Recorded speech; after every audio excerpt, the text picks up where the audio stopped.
warahmatullahi wabarakatuh. Kami dari kelompok 5 yang beranggotakan Abidud Zaifah, Eka Desita Cahyaningrum, Nasuh Harifah Prima, dan Sabisma Belatama.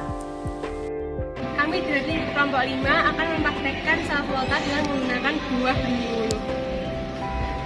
Selamat menyaksikan. Sel volta adalah sel elektrokimia yang menghasilkan arus listrik. Elektrokimia merupakan cabang ilmu kimia yang membahas hubungan reaksi redoks dengan energi listrik. Keduanya berlangsung dalam sebuah alat yang disebut sel elektrokimia. Sel elektrokimia terbagi menjadi dua, yaitu sel volta atau sel galvanik dan sel elektrolisis. Sel volta terdiri dari anoda yang bermuatan negatif dan katoda yang bermuatan positif. Pada anoda terjadi proses oksidasi. Oksidasi adalah pelepasan elektron, sedangkan pada katodanya terjadi proses reduksi. Reduksi adalah penangkapan elektron. Tujuan praktikum sel volta dengan menggunakan belimbing ulu: yang pertama, untuk mengamati, mempelajari, dan mengetahui maksud dari sel volta. Yang kedua, untuk mengamati dan mempelajari elektrolit sel volta. Yang ketiga, untuk mengetahui apakah belimbing ulu dapat menghasilkan energi listrik.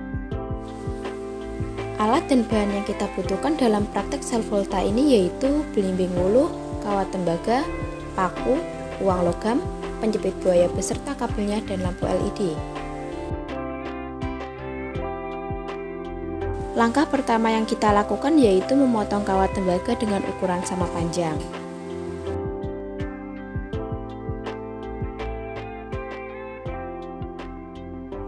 Setelah terkumpul beberapa potongan kawat tembaga, ambil 3 potongan lalu lilitkan.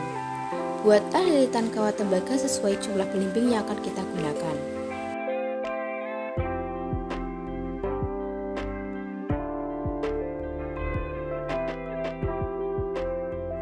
Langkah selanjutnya yaitu tusukkan paku dan lilitan kawat tembaga masing-masing satu pada setiap sisi belimbing ulu. Lakukan hal tersebut pada semua belimbing yang akan kita gunakan. Hubungkan paku dan kawat tembaga dengan penjepit buaya. Paku sebagai kutub positif dan kawat tembaga sebagai kutub negatif. Kemudian, jepitkan sisa penjepit buaya ke kedua kaki lampu LED. Ternyata, lampu LED tidak bisa menyala. Lalu, apakah rangkaian belimbing ulu tidak dapat mengantarkan listrik? Belum tentu. Mari kita coba dengan cara lain, yaitu dengan menggunakan koin logam. Untuk menguji lebih lanjut, apakah rangkaian belimbing ulu ini dapat mengantarkan arus listrik atau tidak.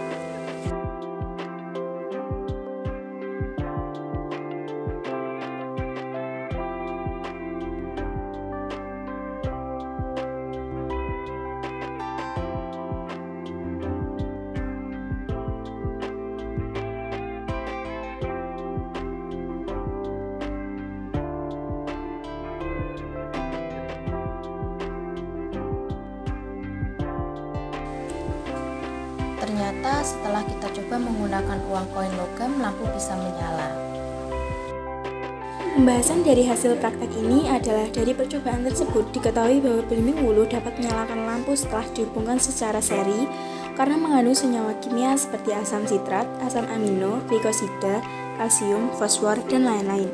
Senyawa-senyawa kimia yang terkandung tersebut apabila digabungkan dalam jumlah yang cukup dan disambungkan menjadi satu, dapat menghasilkan sumber listrik yang dapat menghidupkan sebuah lampu LED. Namun, hal ini tidak dapat bertahan lama, karena semakin lama buah tersebut akan membusuk atau mengerut sehingga sumber energi yang dihasilkan akan berkurang. Dari percobaan yang telah kami lakukan, dapat disimpulkan bahwa yang pertama, buah belimbing ulu dapat mengantarkan arus listrik.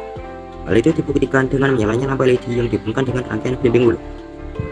Hal itu sesuai dengan prinsip kerja sel volta karena mengandung senyawa asam kuat yang dapat membebaskan ion positif atau kation dan ion negatif atau anion. 2. Jumlah belimbing ulu berpengaruh terhadap besar tegangan yang dihasilkan. Jadi, semakin banyak jumlah buah belimbing ulu yang digunakan, maka semakin besar pula tegangan yang dihasilkan dan semakin terang pula lampu yang akan menyala. 3. Tegangan yang dihasilkan rangkaian belimbing ulu sangat kecil. Hal itu terbukti dengan redupnya nyala lampu LED yang menyala. 4. Energi listrik yang dihasilkan rangkaian belimbing ulu semakin lama akan semakin berkurang. Hal tersebut dikarenakan ion-ion dalam larutan elektrolitnya juga semakin berkurang seiring dengan lamanya waktu pengetasan.